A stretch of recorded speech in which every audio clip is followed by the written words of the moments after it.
Hello people, welcome back to my channel. నేనైతే ఈరోజు మీకోసం సింపుల్గా గోంగూర పచ్చడి ఎలా చేసుకోవాలో చూపిపోతున్నాను. సో మరి లేట్ ఎందుకు, ప్రాసెస్లోకి వెళ్ళిపోదాం. మెయిన్లీ దీనికి కావాల్సిన పదార్థాలు వచ్చేసి ధనియాలు, జీలకర్ర, మెంతులు, ఎర్రగడ్డ, 4-5 వెల్లుల్లిపాయలు, ఎండుమిరపకాయలు. సో ఫస్ట్ అయితే గ్యాస్ మీద బాండలు పెట్టుకొని బాండల్లో 3 టేబుల్ స్పూన్స్ ఆఫ్ ఆయిల్ వేసుకుందాం. ఆయిల్ హీట్ ఎక్కాక ముందుగా మనం తీసుకొని పెట్టుకున్న ఎండుమిర్చిని మొత్తం దీంట్లో వేసేసుకుందాము. సో వేసుకున్న తర్వాత గ్యాస్ని లో ఫ్లేమ్లో పెట్టి ఇట్లా కలుపుకుంటూ ఉండాలి. సో నేను చూపించిన విధంగా కలుపుకుంటూ ఉండండి, మరి హై ఫ్లేమ్లో పెట్టద్దు. హై ఫ్లేమ్లో పెడితే మాత్రం ఎండుమిర్చి మాడిపోతాయి, ప్లస్ దగ్గు వచ్చేస్తుంది మనకి.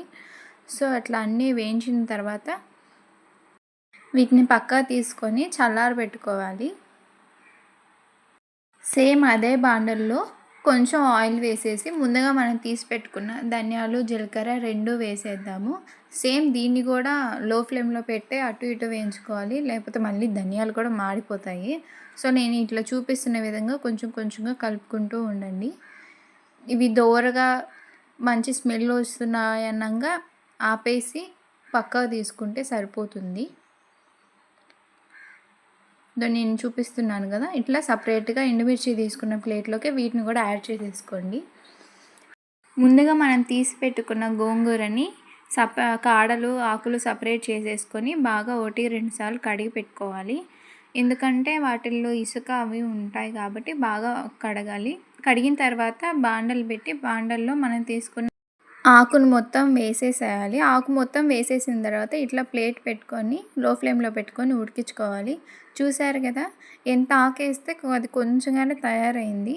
సో దాన్ని కూడా చల్లారి పెట్టుకొని ముందుగా మనం వేయించి పెట్టుకున్న ఎండుమిర్చి, ధనియాలు, జీలకర్ర వీటిని మిక్సీ జార్లోకి వేసుకొని మిక్సీ పట్టేసుకుందాం. మరి ఎక్కువ మెత్తగా ఏం అవసరం లేదు, కొంచెం అటు ఇటుగానే మిక్సీ పట్టుకోండి. నెక్స్ట్ మనం ఉడికించుకున్న గోంగూరను కూడా సేమ్ అలానే మిక్సీ జార్లోకి మొత్తం వేసేసుకోవాలి. గోంగూర మొత్తం వేసుకున్న తర్వాత మనకి సరిపడనంత సాల్ట్ వేసేసుకొని వెల్లుల్లిపాయలు అన్నీ వేసేసుకొని మిక్సీ పట్టేయాలి. చూసారుగా, ఈ విధంగా మిక్సీ పట్టుకుంటే చాలు. ఇట్లా మిక్సీ పట్టుకున్న తర్వాత ముందుగా మనం తీసుకున్న ఆనియన్ని మరీ సన్న సన్న పీసెస్లా కాకుండా కొంచెం లావుగానే ఇట్లా నేను చూపిస్తున్న విధంగా కట్ చేసుకొని పచ్చళ్ళలో కలిపేసుకుంటే సరిపోతుంది. అంతేనండి, ఎంతో సింపుల్గా గోంగూర పచ్చడి అయితే రెడీ అయిపోయింది.